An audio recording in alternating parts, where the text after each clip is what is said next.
하나님의 크신 은혜가 오늘 이 시간에 이곳에 참여한 우리 모든 믿음의 가족들 위해 더 풍성히 넘치는 귀하고 소중한 시간이 되기를 축원합니다. 또 오늘 아름다운 찬양으로 하나님께 영광을 돌림을 인하여 또한 감사드립니다. 우리 다 함께 하나님의 성경 말씀 히브리서 12장 1절 2절에 있는 말씀, 이곳에 나와 있는 말씀 같이 봉독하도록 하겠습니다. 시작합니다. 이러므로 우리에게 구름같이 둘러싼 허다한 증인들이 있으니 모든 무거운 것과 얽매이기 쉬운 죄를 벗어버리고 인내로서 우리 앞에 당한 경주를 경주하며 믿음의 주요 또 온전케 하시는 이인 예수를 바라보자. 아멘. 저는 오늘 이 말씀을 본문으로 삼아서 생명의 경주라는 제목으로 이 시간같이 하나님의 말씀을 나누기를 원합니다. 말씀이 앞서서 한번 살필 게 있습니다. 여러분, 이것은 무엇입니까? 예, 그러지요. 말입니다. 이것은요,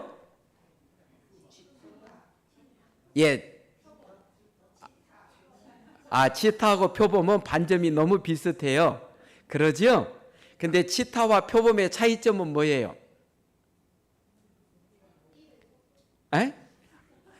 치타는 이 눈에서 밑으로 줄무늬가 나 있어요. 표범은 그게 없어요. 그래서 얘는 줄무늬가 보이죠? 치타입니다. 이것은 뭐예요? 이거 잘들 하시네요. 그러면 한 가지 질문할게요. 이 세 동물 중에 어떤 동물이 가장 빨리 달릴까요? 1, 2, 3 번호를 한번 매겨보시기 바랍니다. 뭐가 1번이에요? 치타가 1번. 그러면 2번은요? 말? 3번은요? 사자. 예, 제가 그래서 이걸 한번 들어가서 검사를 해봤더니 이렇게 나와요. 자, 1번은 뭐예요? 치타. 시속 130km. 마주 달릴 때는 시속 130km로 달리는 고속버스보다도 더 빨리 달릴 수가 있어요. 두 번째는 뭐예요? 사자. 사자는 시속 74km 정도 달릴 수 있다 그래요. 그 다음에 말은요? 시속 70km 정도. 그렇다면 지금 제가 이 세 동물을 보여주는데 이들이 지금 공통점으로 보이는 모습이 뭐예요? 달리는 모습이지요. 어떤 목표를 향해서 적극적으로 달리는 모습을 지금 우리에게 보여주고 있습니다. 이들 아주 달리기에 상당한 재능이 많습니다. 그렇죠? 그런데 사도 바울은 오늘 히브리서 12장 1절 2절에서 우리도 어떠한 자라고 묘사하고 있습니까? 다 본문으로 갑니다. 이러므로 우리에게 구름같이 둘러싼 허다한 증인들이 있으니 모든 무거운 것과 얽매이기 쉬운 죄를 벗어버리고 인내로서 우리 앞에 당한 경주를 뭐라고요? 경주하자. 우리도 달리는 경주 선수라는 것입니다. 그렇다면 아까 사자와 치타는 아마 뭘 잡기 위해서 이렇게 달렸을까요? 먹이를 잡기 위해서. 그러지요? 말은 먹이를 달리기 위해서, 말은 또 뛰는 거 좋아하니까 나도 뛰고 그러니까 그렇다 하더라도요. 그러면 우리를 사도 바울은 우리를 경주를 하는 선수로서 묘사하고 있는데 우리는 어디를 향해서 달려가고 있는 선수들입니까? 어디를 향해서 달려가는 경주자들입니까? 네, 우리는 하늘을 향해서 달려가는 경주자들입니다. 우리의 최종 목표는 어디예요? 저 하늘 도성, 우리 하나님께서 계시는 금도성 예루살렘이 우리의 최종 어디예요? 목적지입니다. 우리 모두는 다 저곳에 가야 됩니까? 안 가야 됩니까? 가야 되지요? 예? 하늘을 향해 달려가는 우리에게 사도 바울은 또한 고린도전서 9장 24절에서 우리에게 이렇게 말합니다. 우리 다 같이 한번 봉독할까요? 시작합니다. 운동장에서 다름질하는 자들이 다 달아날지라도 오직 상 얻는 자는 하나인 줄을 너희가 알지 못하느냐? 너희도 얻도록 이와 같이 다름질하라. 우리는 지금 다름질하고 있는 사람이라는 것입니다. 오늘 지금 이곳에 뛰는 사람들은 무슨 경기에 나온 사람들입니까? 마라톤 경기에 나온 사람들입니다. 그러죠? 이 마라톤에 참석한 이 사람들의 최고의 꿈은 무엇입니까? 2등이에요? 3등이에요? 1등이에요? 그들의 최고의 꿈은 1등입니다. 그렇죠? 그래서 이들은 정말로 1등을 하는 선수만이 금메달을 받고 월계관을 쓰지요. 그러지 않습니까? 금메달은 딱 2개예요? 하나예요? 하나요, 하나. 물론 아직까지 그런 일은 없습니다. 둘이 똑같이 들어오면 금메달 2개도 필요하겠지만 아직까지 마라톤 대회에서 둘이 동시에 똑같이 들어왔다는 그런 기록은 못 본 것 같습니다. 그렇다면 이 마라톤 대회와 우리의 신앙의 경주의 공통점은 다 목표를 향해서 달려가는 것인데 이 마라톤 대회의 상과 우리의 상의 차이점은 무엇입니까? 우리 상이 더 크다. 예, 그것도 일리가 있습니다. 또요.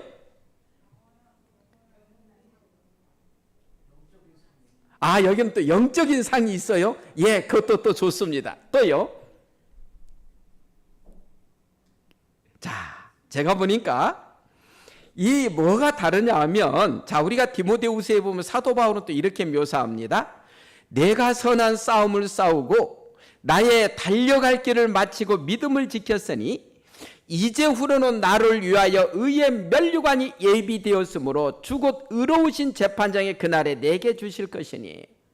아까 마라톤 대회에서는 1등에게만 아주 큰 상이 주어졌습니다. 그러지요? 아무리 다 완주하더라도 2, 3등까지는 그래도 뭐가 좀 있어요. 메달 은메달도 있고 동메달도 있어요. 그러나 4등부터는 뭐가 없어요.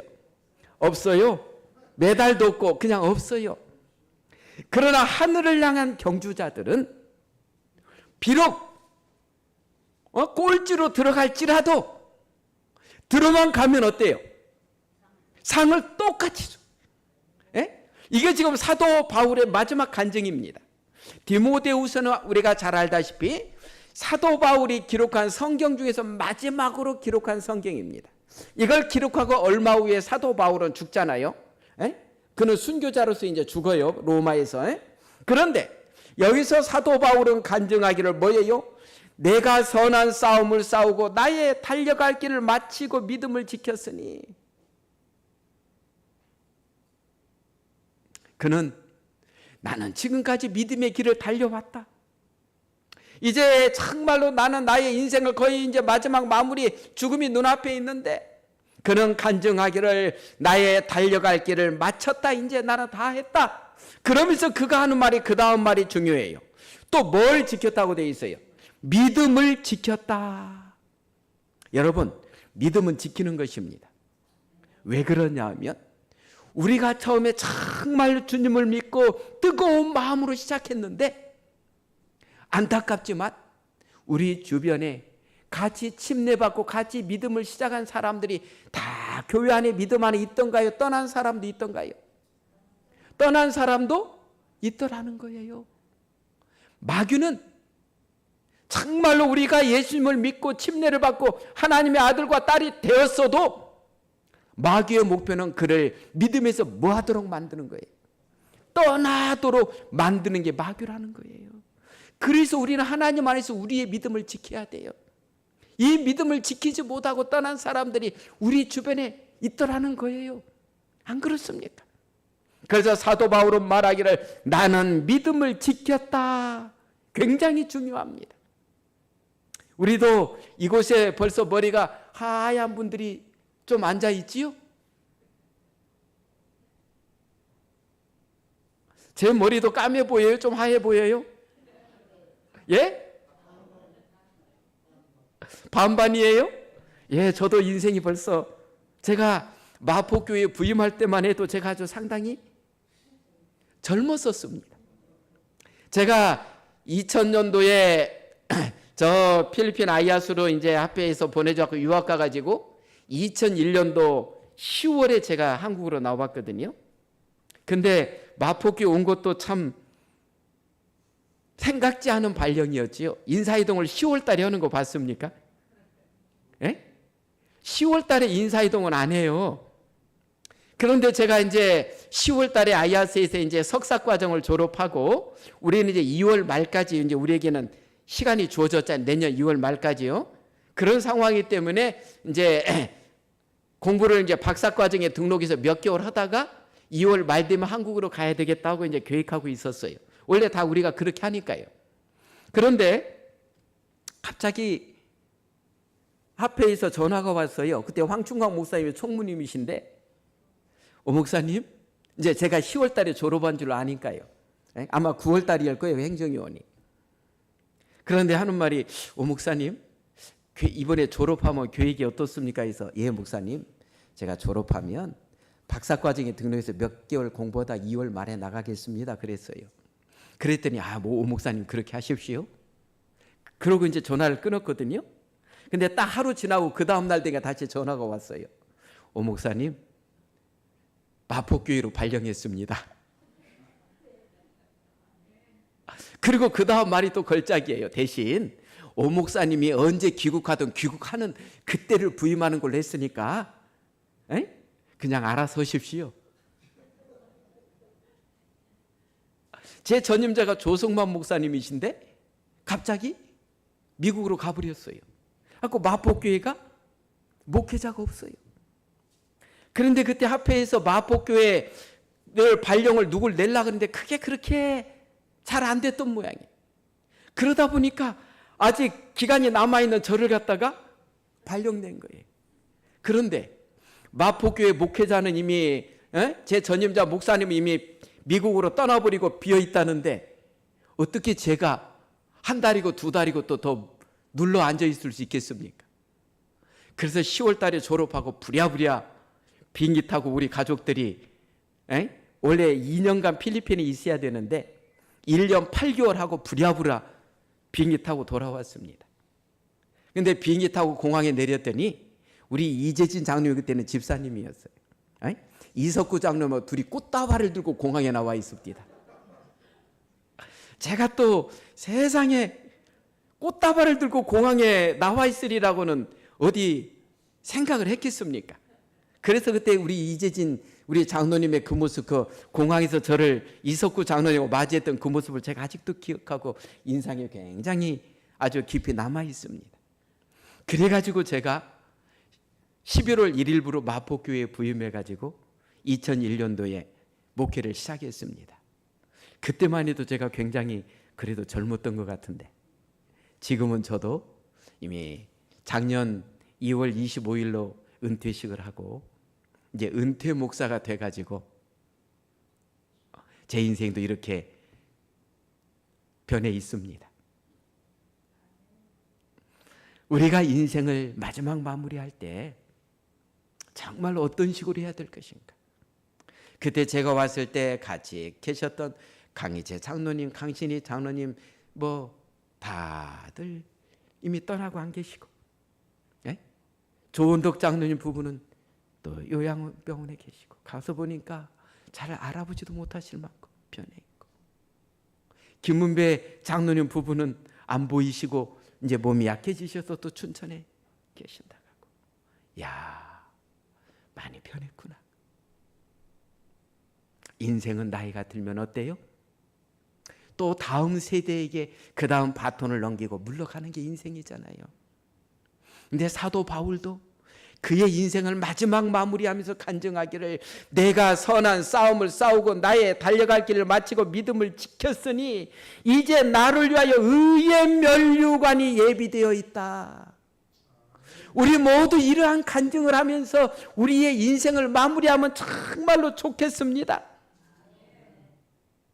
그리고 더 바라는 것은 아예 이런 간증도 하지 않고 살아생전에 예수님이 오신다면 제일 좋지요. 안 그렇습니까? 그러지 않습니까? 죽음이 뭔지를 모르고 우리 예수님을 맞이하는 사람은 행복자지요. 그럴지라도 물론 이 땅에서의 죽음을 맛보고 다시 부활해서 예수님을 맞이할지라도 그도 행복자입니다. 어쨌든 우리 모두는 주님의 은혜 속에 사도 바울의 이 간증이 우리 모두의 간증이 되기를 바랍니다. 또 에레미야 선지자도 이렇게 또 우리에게 기별을 줘요. 우리 다 같이 또 이 말씀 한번 같이 봉독합니다. 시작합니다. 여호와께서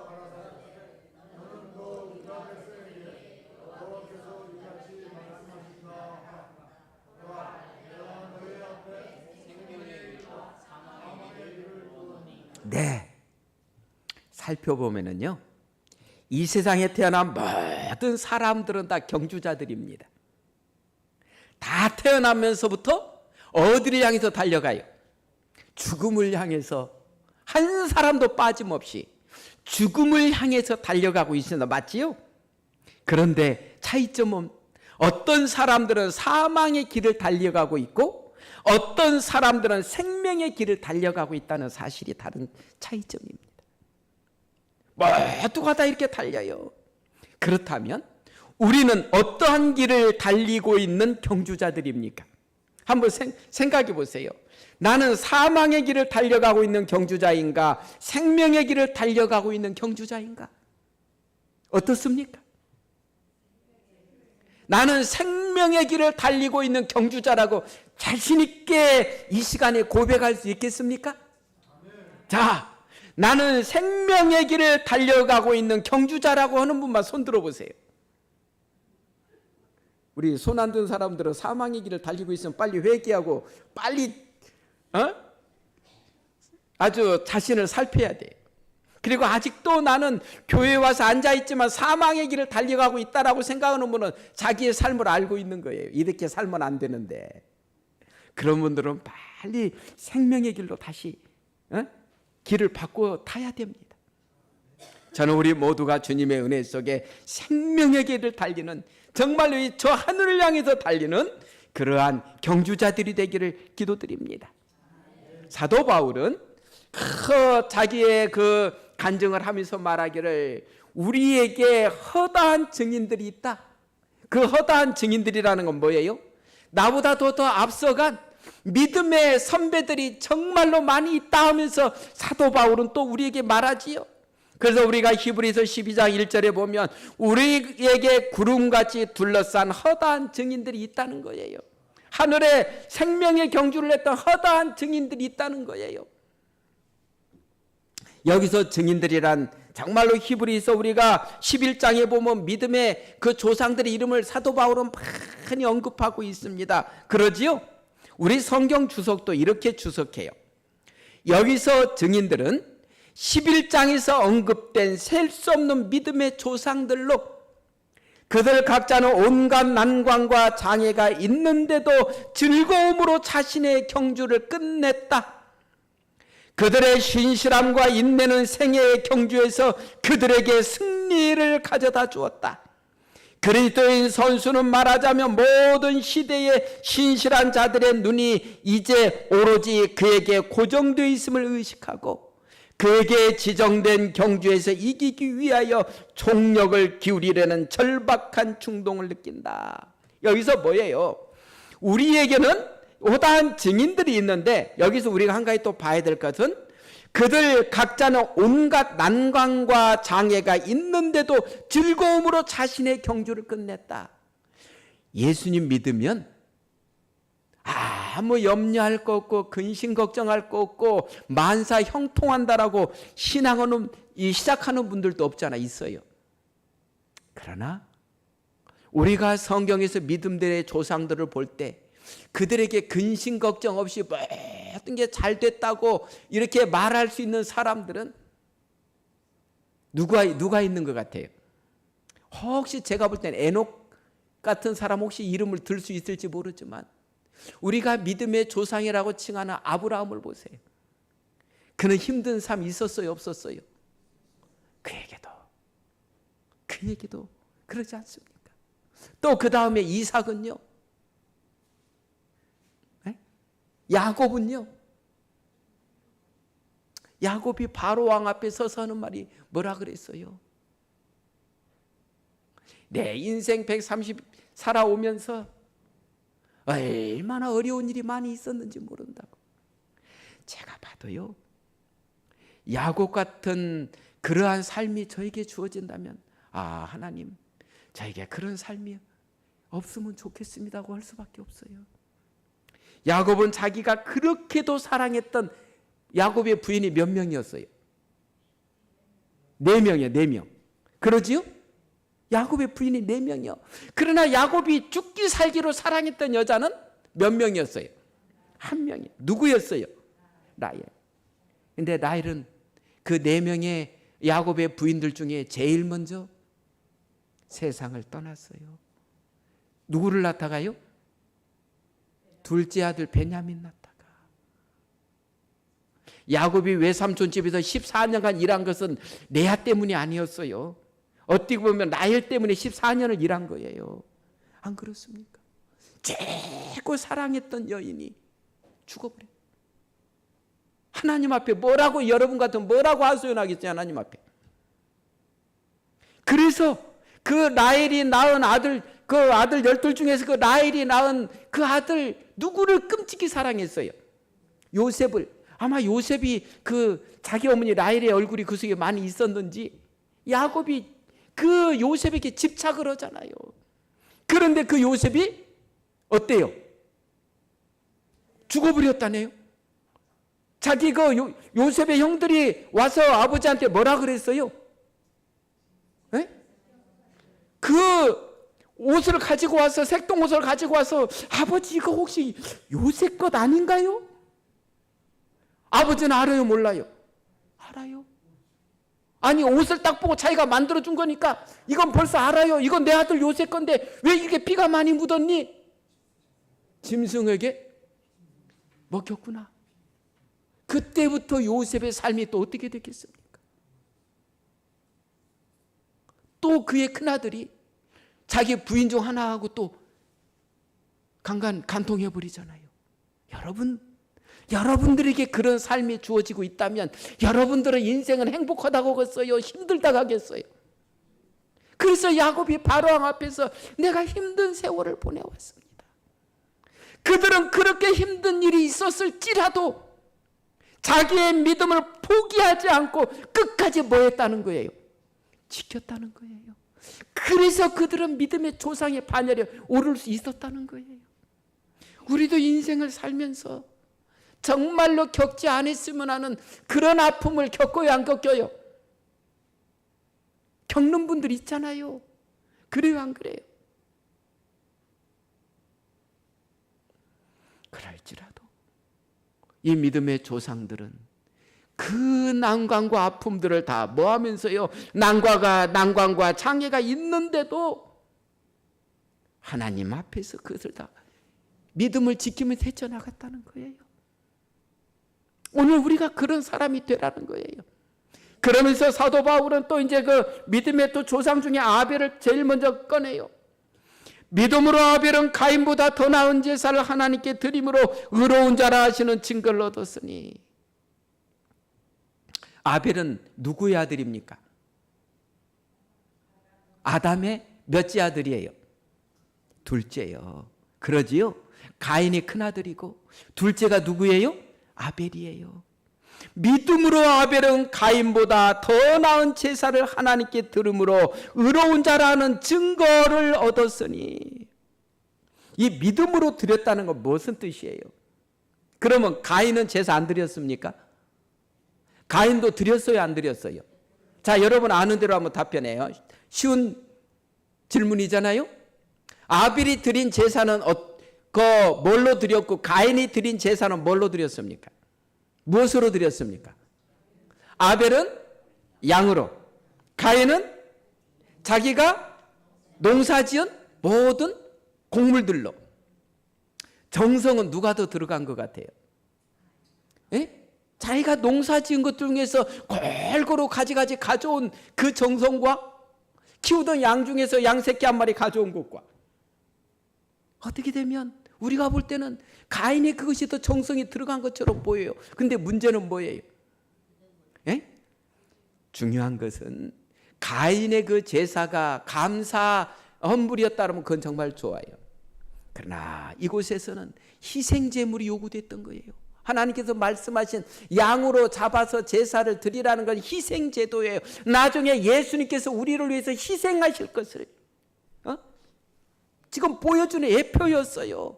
나를 위해서 돌아가셔야 될, 그래서 이 희생제물은 양으로 드리라 그랬어요.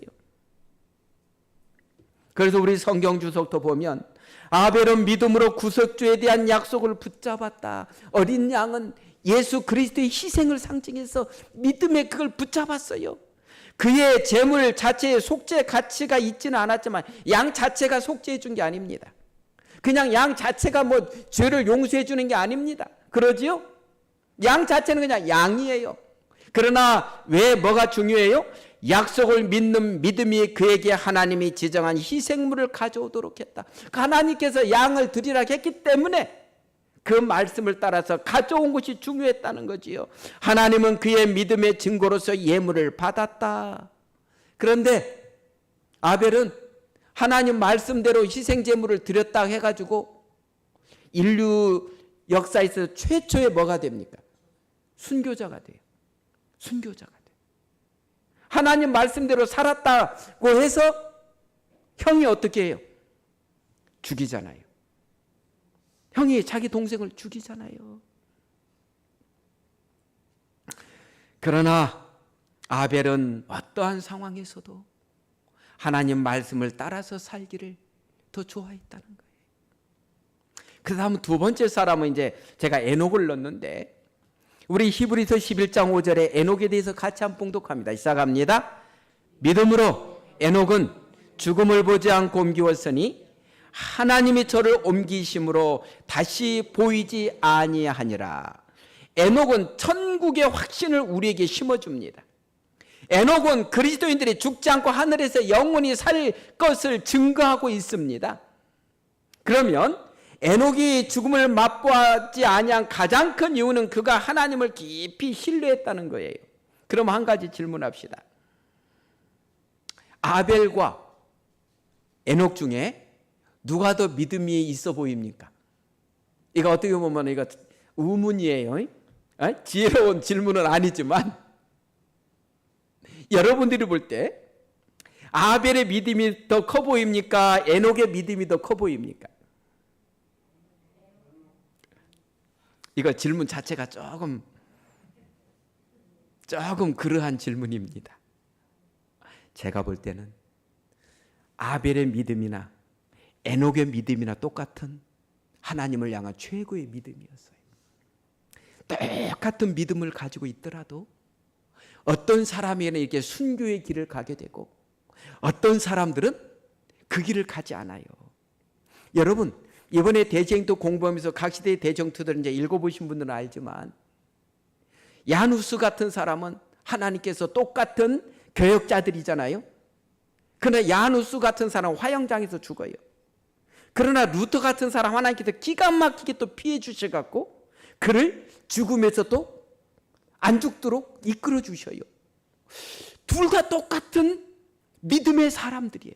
똑같이 개혁의 선구자들인데 누구는 순교자로 만드시고 누구는 끝까지 또 이렇게 이끌어 주시더라고요.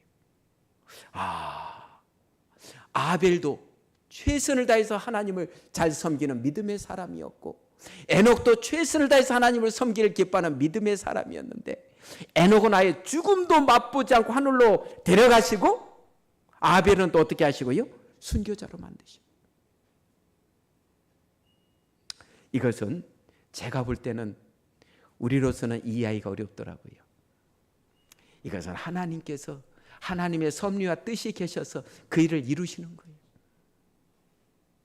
하늘에 가면은요, 한번 질문해 보세요. 하나님, 왜 누구는 순교자 만드시고 누구는 그냥 그렇게 하셔요? 우리도 마찬가지입니다.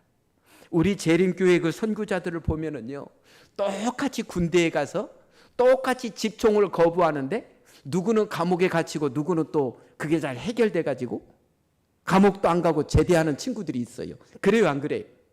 똑같이 안식일을 지키려고 애를 썼는데 그것 때문에 누구는 감옥에 가고 누구는 또 잘 풀려가지고 또 감옥도 안 가고 군대를 안식일 해결하고 또 잘 또 제대를 해요.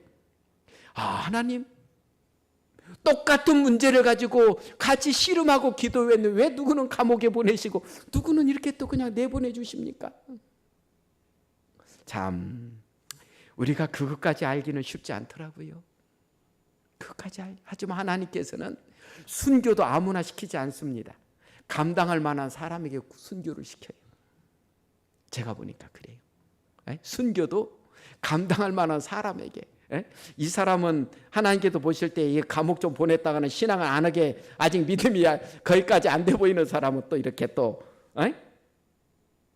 이렇게 이끌어 주시는 것 같아요. 그러나 모든 것을 하나님께서 보시기에 가장 선한 방법으로 이끌어 주셔요. 우리가 지금은 모르지만 저는 그래서 지난주는 제가 좀 마음이 많이 좀 어두웠어요. 어떤 두 가지 사건으로. 미국에서 우리 재림교인 우리 여자분이 교통사고로 죽었어요. 근데 그분은 이제 불과 한 50 약간 되는 분인데 그분이 목사님 따님이에요. 제가 잘 아는 목사님 그 따님인데 왜 죽었는가? 내용을 보니까 집에 와가지고 차를 몰고 와서 자녀를 옆에 태우고 차를 몰고 와서 주차장에 이제 그 차를 세우려고 하는데 스위치를 누르면 이게 올라갔다 내려갔다 해야 되잖아요. 그 셔터가. 근데 그게 고장이 나갖고 잘 안 되니까 차를 세워놓고 이제 그걸 열려고 가서 이제 밑에 주차장 그걸 이렇게 이제 하고 있는데 보니까 차가 뒤로 후진하고 있는 거예요. 여러분 차가 뒤로 후진할 때는 어떻게 해야 돼요? 임장훈 이럴 때는 어떻게 해야 돼요? 그러니까 이분이 차 뒤로 가서 차 안 밀려고 민 거예요. 근데 여자 힘으로 그게 됩니까? 그냥 차에 깔려가고 죽어버린 거예요.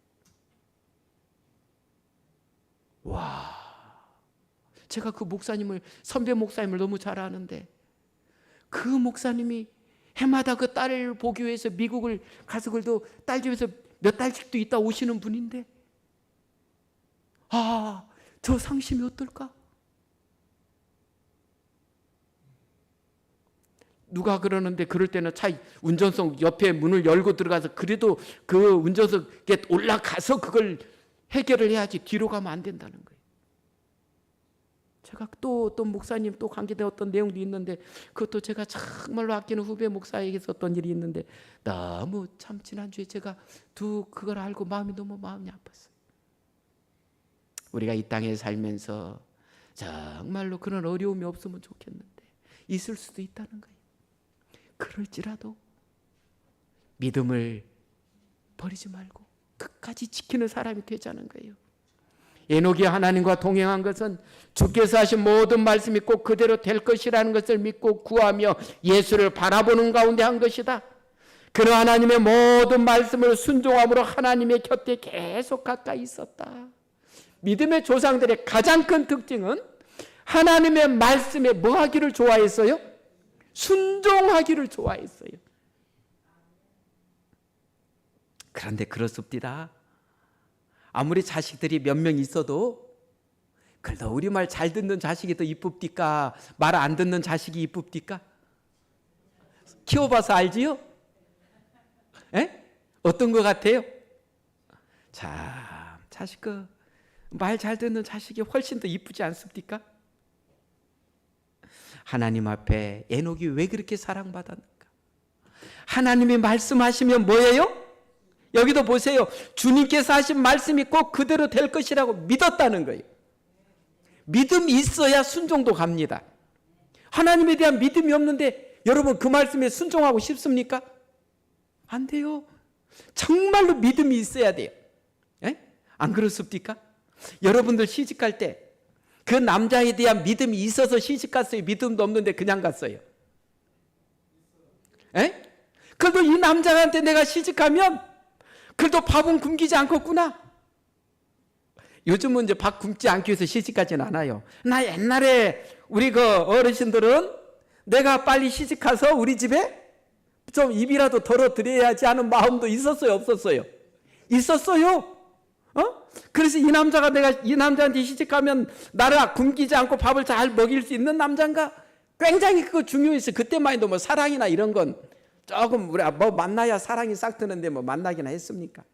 어떤 분들은 신랑 얼굴도 모르고 시집 갔더구만. 혹시 이 중에도 있어요? 나는 신랑 얼굴도 모르고 시집 갔다고요? 제가 아는 분은 그랬어요. 그래서 그분은 그 남자분은 딱 그때 이제 그 장가를 가가지고 딱 방에 들어갔더니 여자들 몇 명이 앉아 있더래. 그 중에 신부를 골라오라는 거예요. 그 중에 신부가 한 명 있다고. 근데 얼굴을 한 번이라도 봤어야 고르지요. 그래서 한 여자 손을 잡고 나올라 했더니 야야 그 여자 아니다. 그리고 그 옆에 있는 여자가 부인이라 해서 데리고 나왔대요.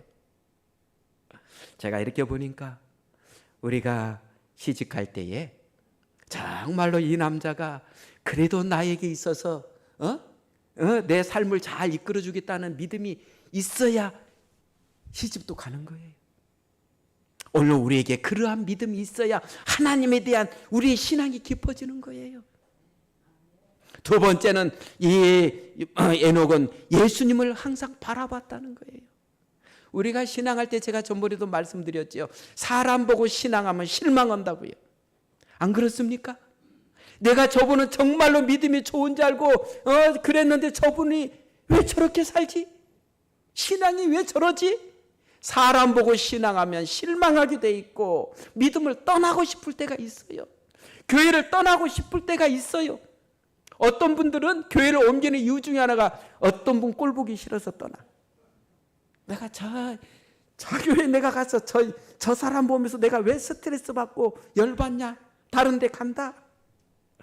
사람을 보고 신앙하면 항상 실망한 일들이 생길 수 있어요. 그러나 에녹은 누구를 바라봤다고요?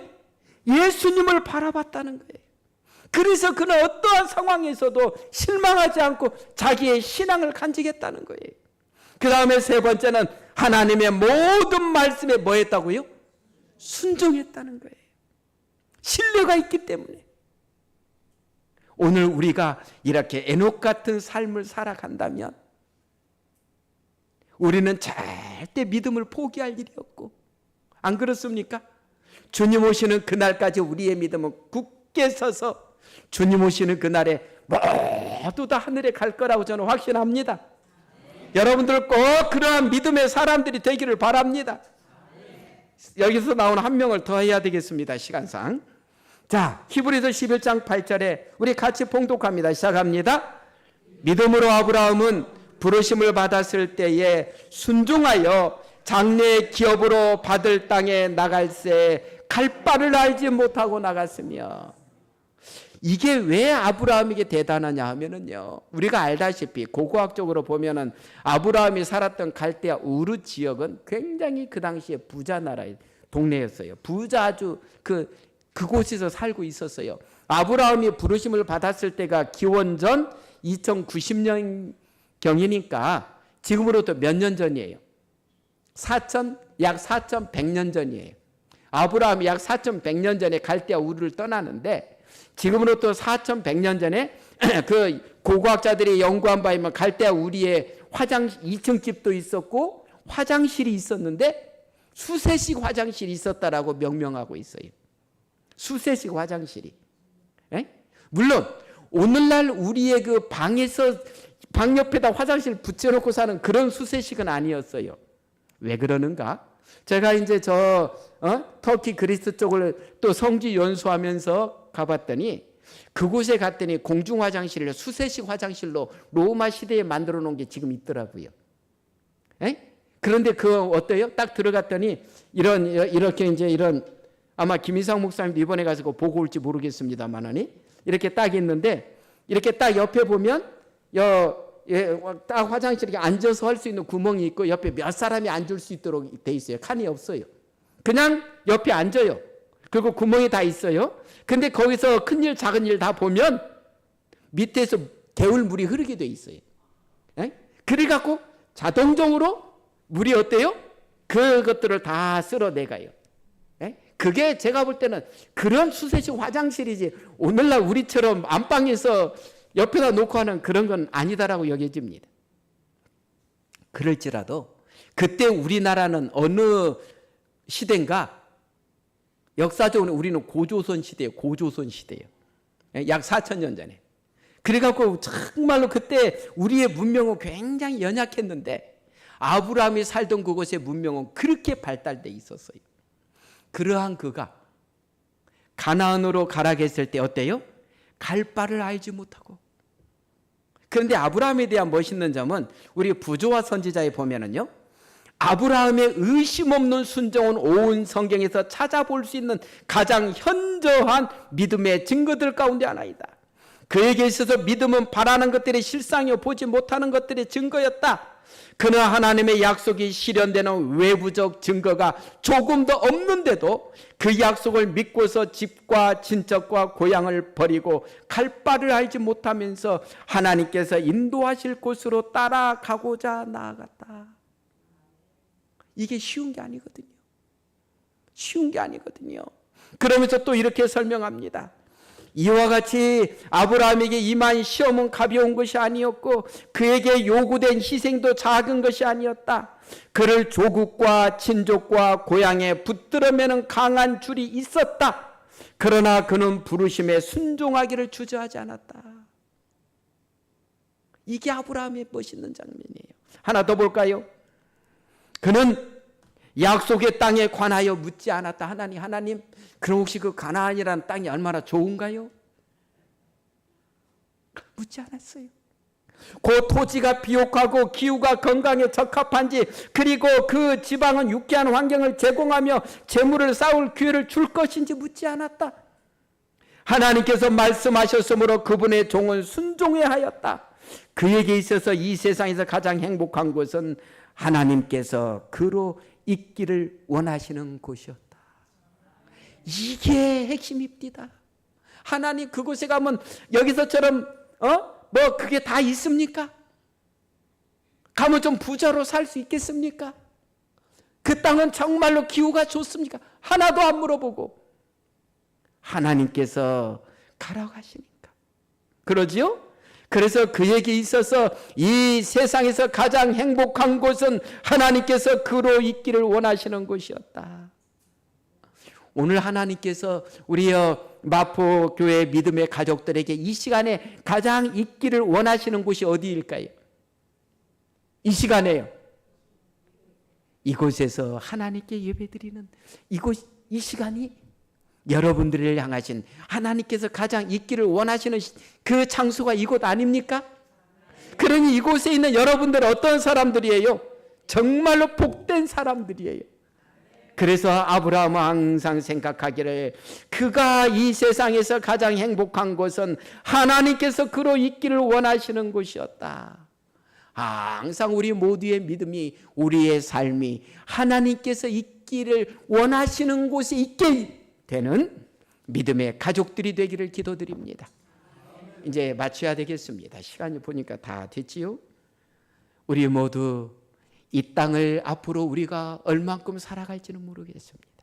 우리 인생이 우리에게 얼만큼 주어질지는 모르겠습니다. 그러나 정말로 우리의 삶이 어떻게 꼴지어지든 어떻게 마무리되든 우리 인생이 그것보다 더 중요한 것은 내가 믿음 안에서 정말로 주님 재림하실 때 주님 만날 준비가 되어 있는 삶을 살고 있는가, 이곳에 포커스를 맞추시고 항상 믿음의 주요 온전케 하신 인 예수를 바라보자는 이 말씀을 따라서 우리 주님을 바라보면서 우리의 믿음을 잘 지키시다가 주님 오시는 그날에 한 명도 빠짐없이 저 하늘에 가서 우리 다 같이 만나는 믿음의 가족들이 되기를 주님의 이름으로 기원합니다. 주님은 오늘 또 우리를 사랑하십니다.